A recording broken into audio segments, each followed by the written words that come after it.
مرحبا وأهلا بكم مشاهدينا الكرام إلى أخباركم. هنا مساحة خاصة بكل ما يتعلق بالعالم الرقمي بتغطية شاملة لمنصات التواصل الاجتماعي. أخباركم اسم على مسمى، أبرز ما نشرتموه أنتم في وسائل التواصل الاجتماعي على اختلافها. كل ذلك تجدونه معنا هنا من تعليقات ومواقف ولقطات مميزة وكل ما يتعلق بكأس العالم فيفا قطر 2022 من قطر ومن أي مكان كنتم فيه بالعالم، فأهلا بكم جميعا. البداية مع مقطع فيديو راجع على منصات التواصل الاجتماعي لأنه يظهر فرحة سمو الشيخ تميم بن حمد آل ثاني أمير دولة قطر بفوز المنتخب المغربي على نظيره الكندي. فرحة سمو الأمير رصدتها كاميرات الجماهير وهو يحتفل بتأهل أسود الأطلس. لنتابع.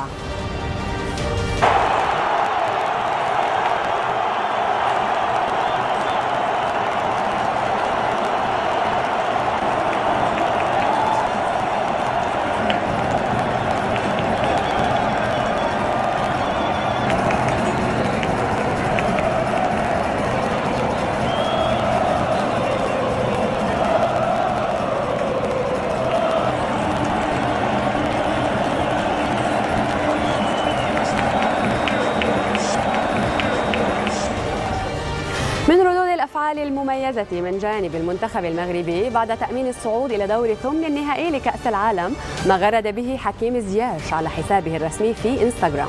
نجم أسود الأطلس كتب بعد الانتصار على كندا ب2-1: ليس كل الأشقاء إخوة، في إشارة إلى العلاقات القوية وأواصر المودة التي تجمعه مع زملائه في المنتخب.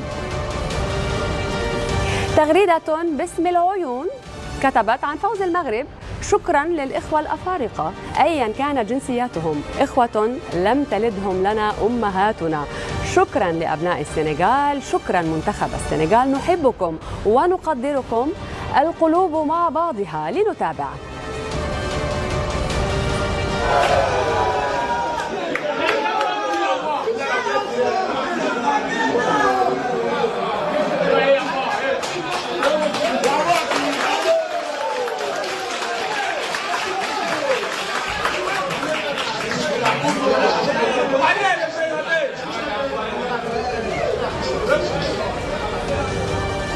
أما حساب مجلس جمهور المنتخب السعودي فنشر تغريدة على حسابه الرسمي بعنوان بيت كل العرب، كما تضمنت التغريدة أن البيت السعودي في العاصمة القطرية الدوحة تزين باحتفالات تأهل المنتخب المغربي الشقيق إلى ثمن نهائي كأس العالم. معا نتابع. لا يتقدم شيئا ما الى الامام. اكيد تسمعون الجماهير يعجبني كثير الانتشار والتموضع المميز وضرب الكره استلام وتسليم الكره.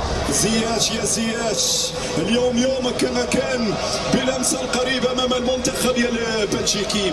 كره توصل على الجهه اليسرى.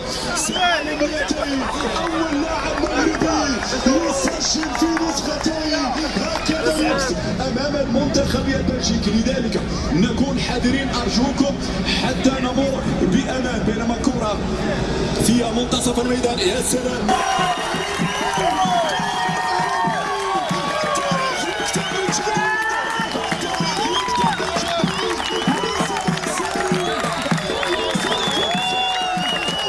النتائج السيئة في كرة القدم شو تعمل؟ لا قدر الله لو كانت المغرب تخيل خسرت، كان بوفالا اللي طلع من الملعب زعلان الآن شفتوا أن أنا على حق وكان لازم أضل في الملعب. كلمة من هان كلمة من هان يتطور الموضوع، أجواء مسمومة، أجواء سلبية، أجواء كئيبة. النتائج الإيجابية والانتصارات تصنع أجواء فرح. شوف لما المنتخب المغربي دخل غرف الملابس، الناس في الشوارع المغرب تحتفل، في الأمة العربية كلها تحتفل، شوارع قطر فلسطين كلها مسكرة من الاحتفالات. شوف بعد هذا كله كيف راح تكون الأجواء، سحر.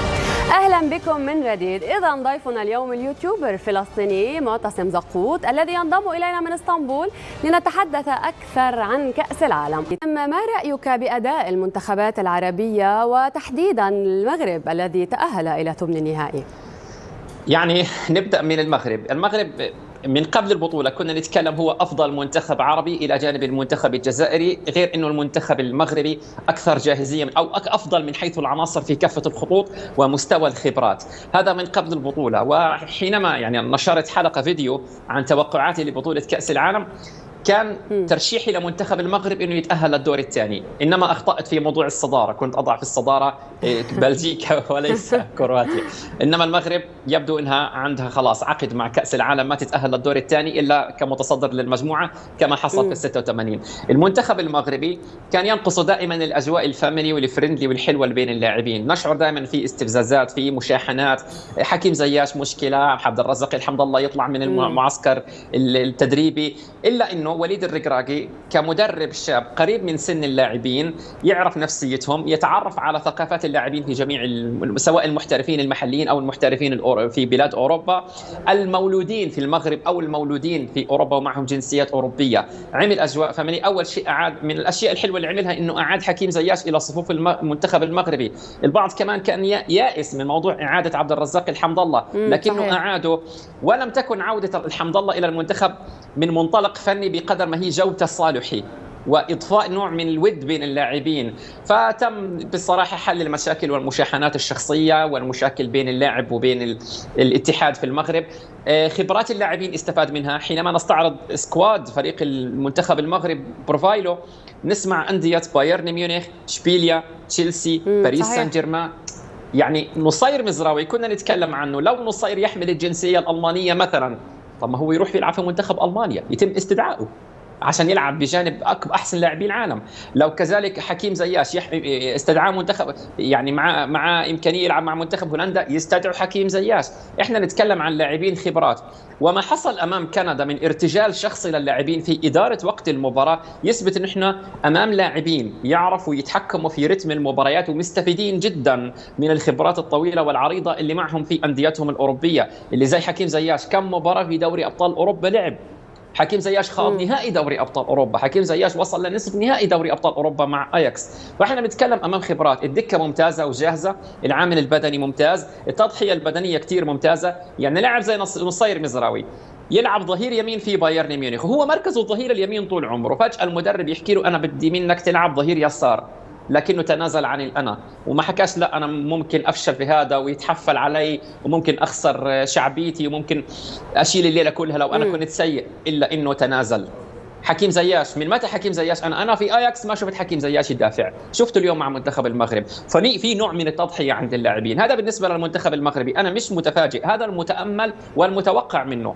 وإن شاء الله طموحنا يقف ند، ما بدي أحكي يفوزوا على إسبانيا، لكني بدي يلعبوا ويقاتلوا ضد منتخب إسبانيا. أهازيج مغربية تردد صداها في كل أنحاء الدوحة وخارجها بعد تأهل المغرب في صدارة مجموعته إلى ثمن النهائي. لنتابع بعضا من ذلك.